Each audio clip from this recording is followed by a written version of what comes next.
Cheesy the Podcast, presented by Just Cheesy Productions.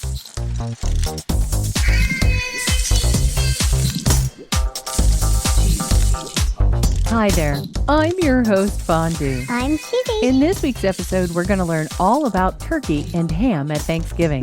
We're talking Thanksgiving food traditions. Yum. We're going to talk about the world's heaviest turkey and a turkey eating competition. We're going to learn about the first ever pardoned turkey. Whoa. And of course, we're going to tell a very cheesy joke. Ha ha ha. Stay tuned for episode 157, Main Course, on Just Cheesy, the podcast.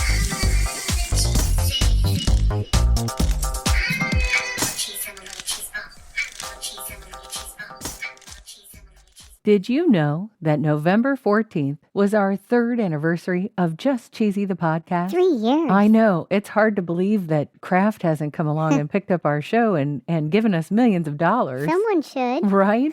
I'm bringing it up because in our second ever episode, we talked about Thanksgiving for the very first time. Oh, yeah. Historians seem to believe that back in 1621, the first official Thanksgiving feast in the United States took place. Whoa. This meal was a 3-day celebration, and it was between the Pilgrims and the Wampanoag tribe. Wow. And according to Berlitz.com, it's believed that turkey wasn't on the menu. What? Historians believe that the first celebration would have featured things like venison, fowl, corn, and other local foods. Whoa. Britannica.com says that fowl could have been turkeys because they were native to the area in Massachusetts. Oh. More than likely, however, it was either ducks or geese. Yeah. Britannica.com goes on to say that they don't think that the Pilgrims thought this meal was a milestone or worthy of special commemoration. Whoa. They even say that no 17th century reference to it exists beyond a letter written by Plymouth colonist Edward Winslow. Whoa. They say that the Pilgrims usually gave thanks for an autumn harvest, and this wasn't a new concept. Oh. Early presidents would occasionally declare a Thanksgiving Day celebration, but it hadn't completely caught on nationwide. Whoa. And it wasn't until 1856 Whoa. that the Bradford journals were reprinted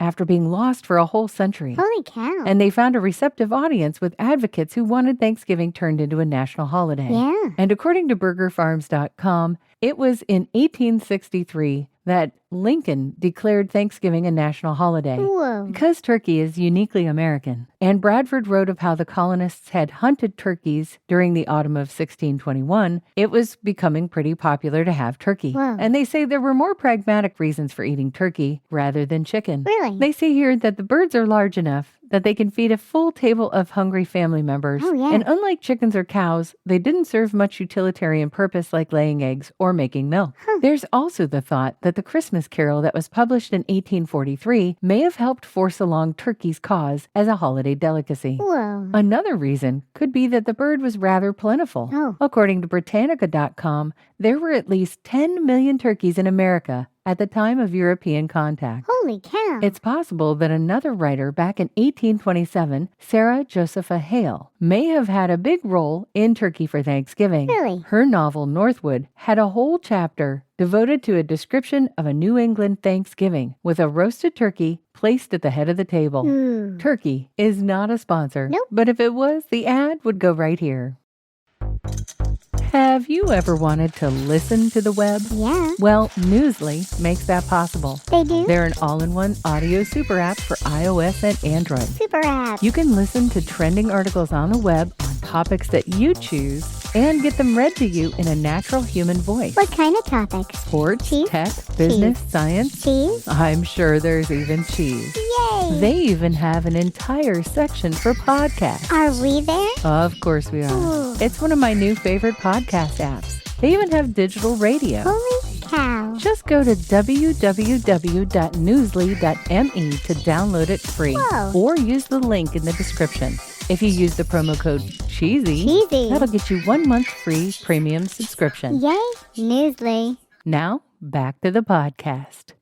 Did you know that ham may actually be a bigger choice than turkey around the world for big dinners. What? I mean, we're saying that turkey goes back to the 1600s, Yeah. and ham has ancient traditions. Whoa. Drying, smoking, and curing were some of the earliest methods to preserve foods. Really? According to heritagefoods.com, preserving pork leg as ham has a long history. It does? They say many credit the Chinese as being the first people to record curing raw ham. Wow. And they say that other people even cite the Gauls. Whoa. Curing ham was well established by the Roman period. Okay. Cato the Elder was writing about the salting of hams all the way back in 160 BC. Holy cow. They say here the popularity of ham can be traced to the producer's geographic location. Wow. Conditions for curing meat needed to be such that it's not too cold that the ham freezes Okay. and unable to cure, or too warm causing it to spoil. Whoa. And because of this, around the world there are places renowned for their particular hams. Oh, yeah. Italian prosciutto, Yeah. Serrano from Spain, Ooh. and America has country ham from Kentucky and Virginia. Oh, yeah. And these are all located on what they describe as the world's ham belt. Oh. This is a geographic area bound by latitude and historically producing the world's most revered hams. Yum. So it's likely that the tradition of eating ham at Thanksgiving was based on the preservation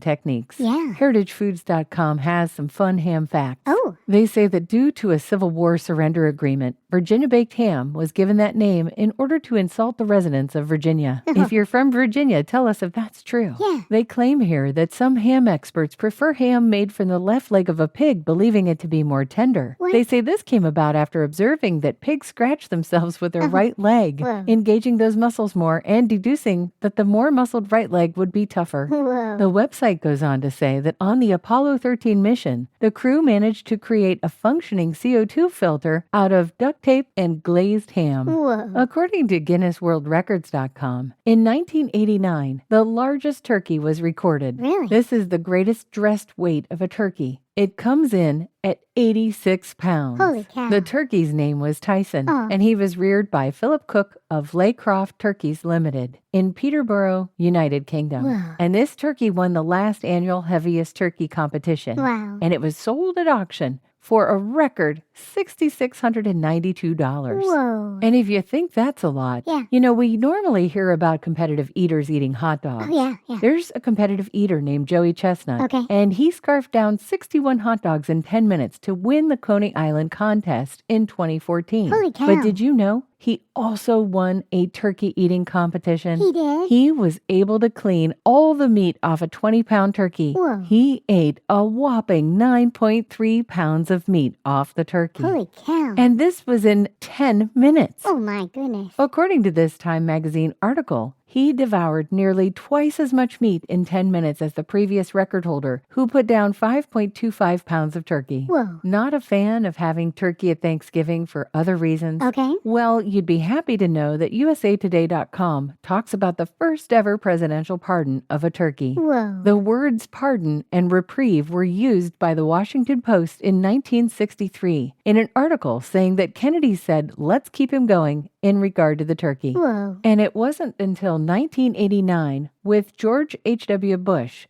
that the pardoning of turkeys became commonplace for the president. Wow. And ever since then, two lucky birds get to live out the remainder of their days without worrying about ending up on the Thanksgiving dinner table. I'm ready for a joke, Fondue. Okay, how does cheese start to say grace at Thanksgiving? I don't know. Let us give thanks. Oh. Lettuce, Oh, yeah. Lettuce, like, Oh, my goodness. like the stuff you eat in a salad. Lettuce give thanks. Yeah, it was silly. Oh, I know it was silly and a little bit cheesy.